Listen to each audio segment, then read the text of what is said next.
1, 2, big smile!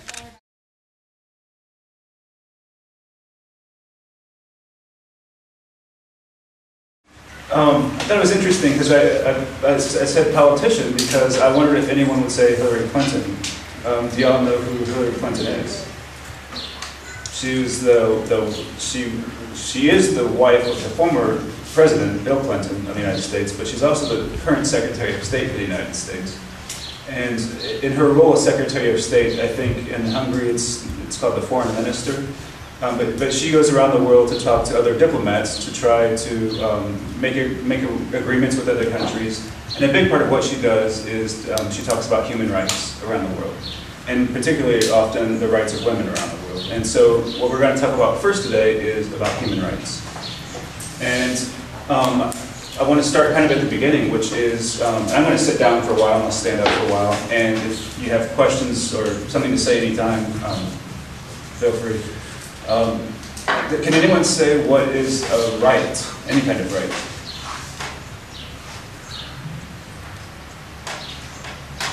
Okay. Right is something that you makes you legally do something, and you are protected by laws. That's right. So a right generally is usually a legal permission to do something or to keep somebody else from doing something to you. Human rights are ideally the rights of all humans naturally, so that just by being a person on Earth, the idea of human rights is that every person that's born and lives has these rights. So I wanted to get into a little bit of specific rights that we're talking about, and I wondered if anybody has ideas of what some specific human rights might be. The right to have property and meeting whoever you want. I'm sorry, meeting? Like the right to meet, but I don't know. Yes. A symbol. That's what we say. So those are both good.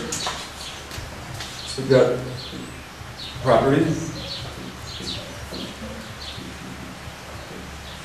right to meet, and I think you mean many people or some people together, right? So we call that assembly in America. Does anyone else have ideas? Everybody has the right to live. Everyone has the right to live, right? That's really the most important one. Go ahead. If you are an adult, you have the right to vote at the elections. You have the right to vote, right? To participate in government.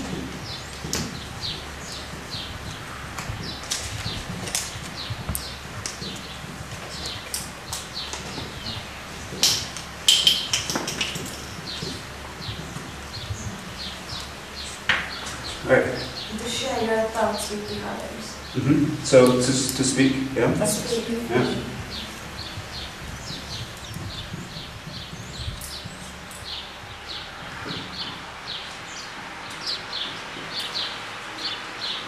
You have one? I wanted to see that. I want to say that. Okay. Sure. Maybe independent media or press. That's good, and we're going to talk about that for sure. But a free press is more of so human rights are individual rights generally, and the idea of a free press is it's kind of an individual right, but it's more like that's more like the right to speak publicly, or to write publicly, or to publish things. Yeah. Any other ideas? Religion? Practice religion? Right, yeah, the freedom to choose your religion, right?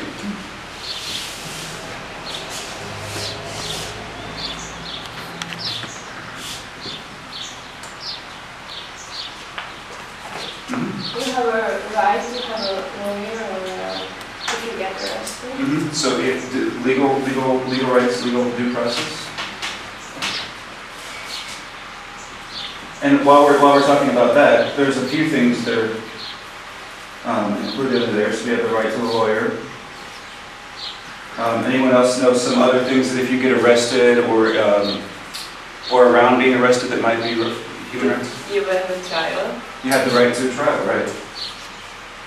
And usually people would say it's a public trial, so that it's not done in secret.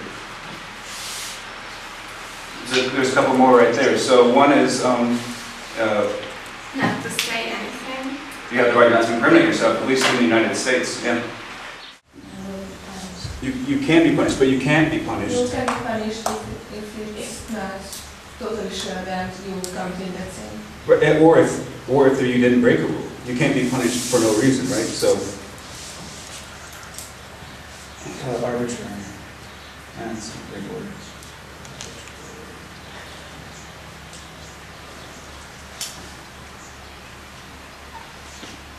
Yes. So there's also in both.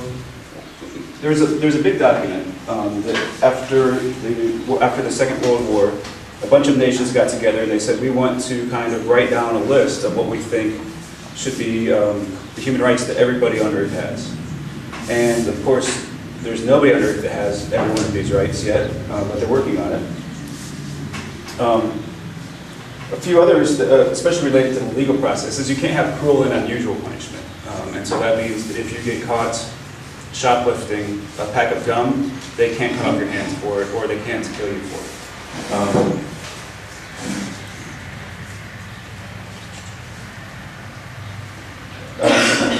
Another one is that all people are equal under the law. So that you can't have a punishment for men and a harder punishment or an easier punishment for women, or based on race, that all people, if you get arrested and convicted, are going to be treated the same. We're still working on that too in America.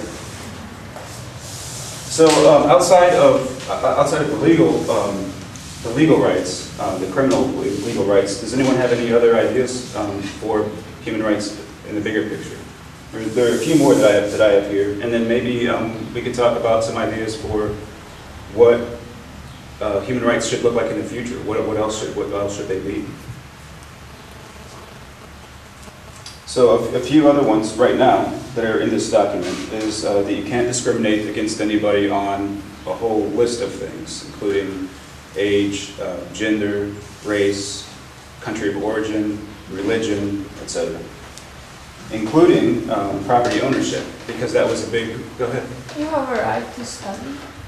You have a right to study. To study. To go to school. Yeah, to learn. Ideally, yeah, that's a good one.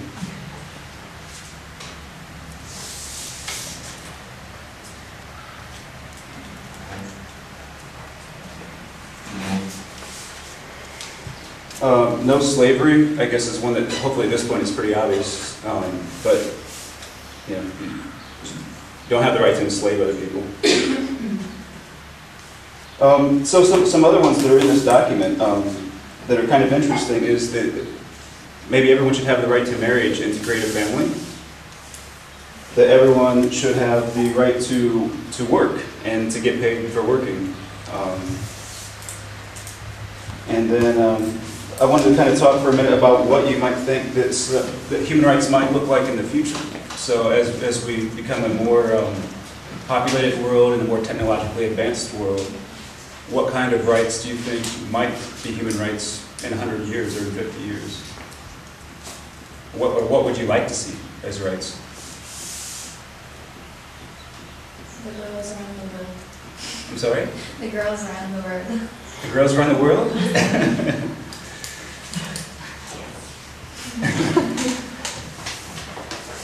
Well, think about, hopefully most of you and most everyone in the room doesn't deal with the criminal justice process on a regular basis, or we don't have to worry about being enslaved. But what are the things that we do worry about in our everyday lives? Someone said education, that's really good. You know, a lot of states do have free mandatory education, but there are still many in the world that do not.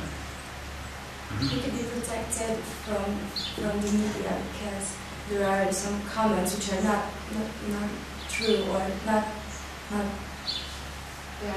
exactly true, but sometimes they say half true things which may just they shown some people in another way what they would like. So the very first part of that was protection from the media? From the media, yes. Yeah. So maybe a right to the truth? Yes. Something like that? That's very interesting. I like that. Actually, we are worrying about work. I think in the future it will be less and less. Less and less jobs available, yeah. And so then, if there are not enough jobs, Then no money. then no money. So is the right to have a job, or is the right to have some money? Both? How about healthcare or medicine? What do you all think about that? For example, we have the right to talk to our doctors to keep it as a secret if we have something in illness, for example, or we have an operation and we don't want to let the world know that we had this kind of operation, so they have to keep it as a secret. What do you think about the idea of a right to go to the doctor? Just straightforward. Should people have the right to medical care or to medicine? And maybe a bigger health question: should people have the right not to have other people poison them? Poison their water, poison their air. I mean, it's kind of funny to think about, but it's happening, right? I mean, I think in the future we might have the right to not just to elect our president, but also other leaders. I mean, for example, a cultural leader or cultural president or other presidents. To expand the right to vote to more offices? To vote more. Okay. What do you think, and we're going to talk about this a little more in democracy section, but what do you think about voting on specific issues that come up? I think it's a good idea because someone might be a good leader, but I don't agree with them in some points. And then I can just say my opinion. So I think there is no leader in this world who I totally agree with. So I'm looking at specific issues, just give me an opportunity to use my rights and to say my opinion. Okay. You must have ideas on rights that exist, rights that should exist, rights that don't want to exist. So now we're going to talk about the part that's not that much fun, which is so when we look at these, the right to meet and the right to assemble, who would prevent that right? Who would tell you that you cannot meet with people that are like-minded and discuss an issue? Probably. Terrorists? Terrorists is one? Yes. They shouldn't. Who would say you do not have the right to vote? Dictators. Dictators. And so dictator is the head of government. So often many of these protections are designed, it's a description of the relationship between a person and their government. So when we say the right to speak, the free speech, we're not so much worried usually about someone else saying you can't do that, because who are they? But it's the guy that can take you to jail and lock you up that we're worried about saying you can't say that, or you can't be here. Same thing with freedom of religion. You're right, terrorists and other religions sometimes can come in, but that's part of the government's role too, is to help enforce these rights against private actors. So that if I say, I don't want you to talk about that anymore, or I'll hurt you, the government should say, no. She has the right to speak, and now you're under arrest for threatening her. So the problem is, of course, that all these rights sound great, but we're relying on the people in our governments and the laws that they write to actually enforce all of these. And so I wonder if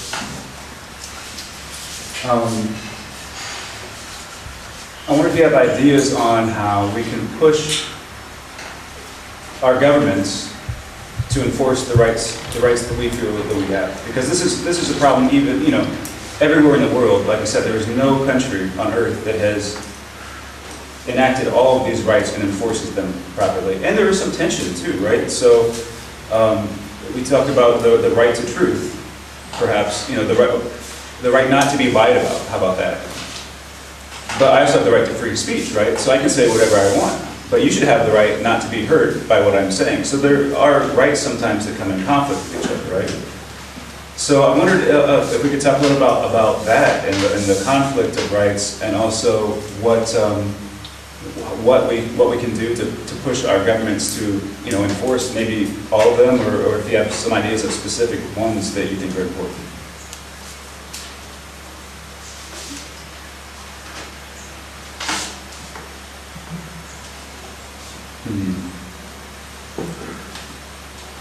Well, how about this?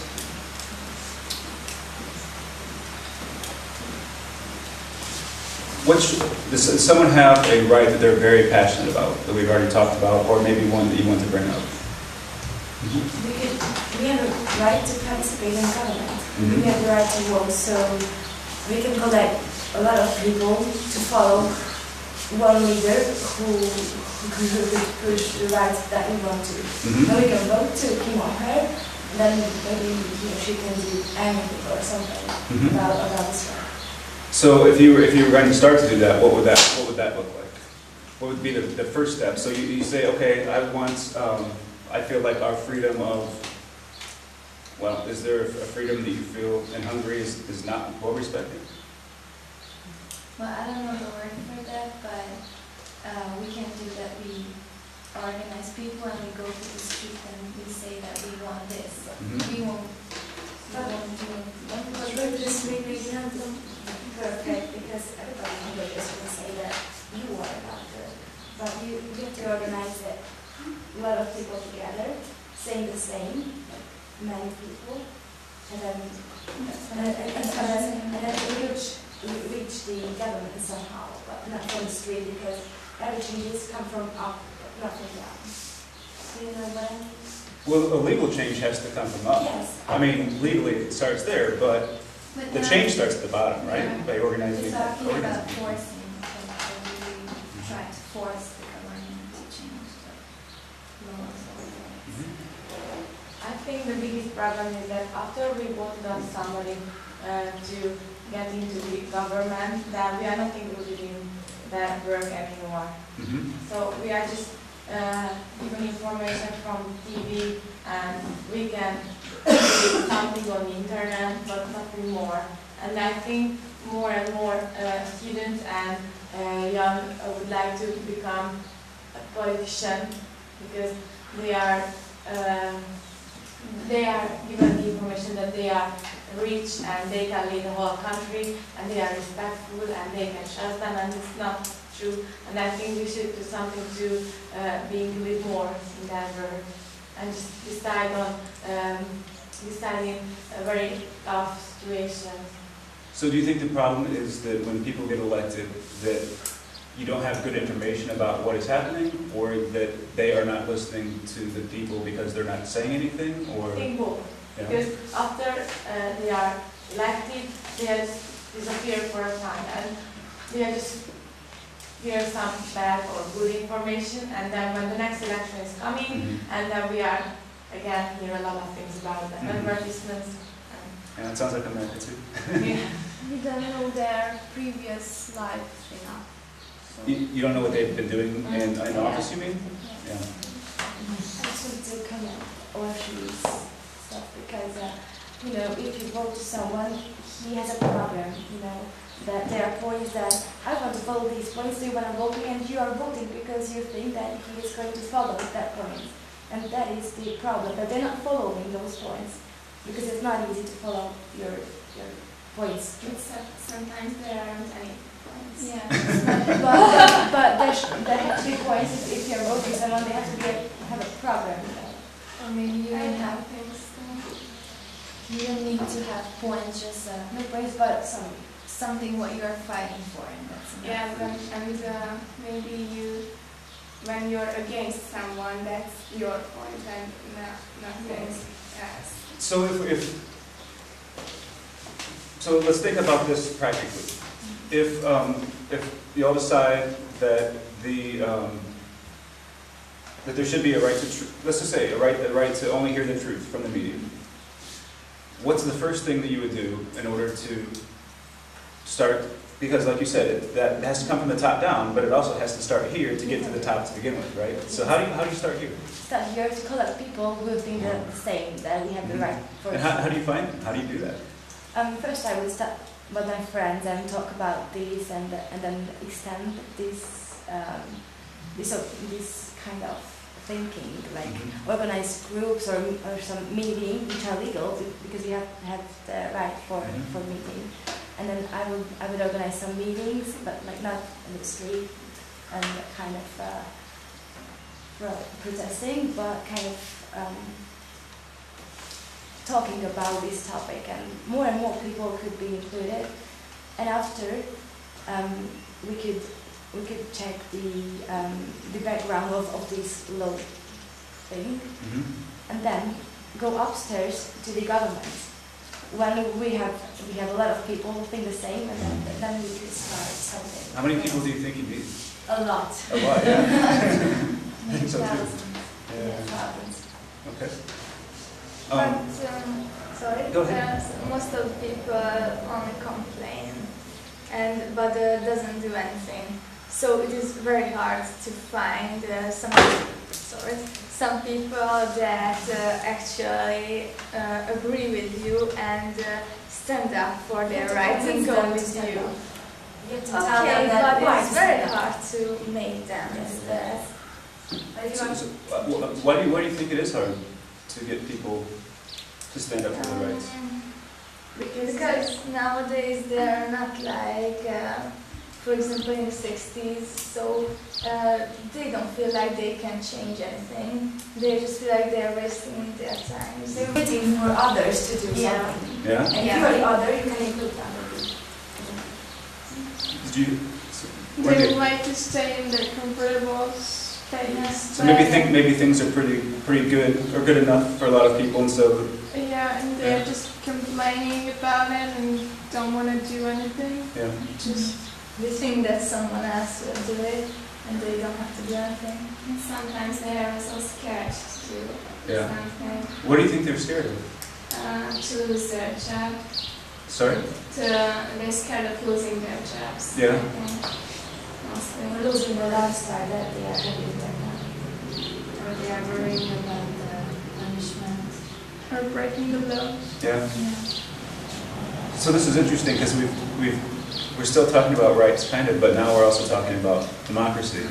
And you can see that they're very interrelated because, first of all, I mean, whoever said fourth, participate in government, that is a human right. So you have the right to participate in your government, either voting or running for office or engaging with your politicians, calling them or mailing them and saying, or if you see them in the street, hey, why didn't you vote for that, the way that we wanted you to? So, that's a big human right, to be able to talk to your leaders or to become a leader.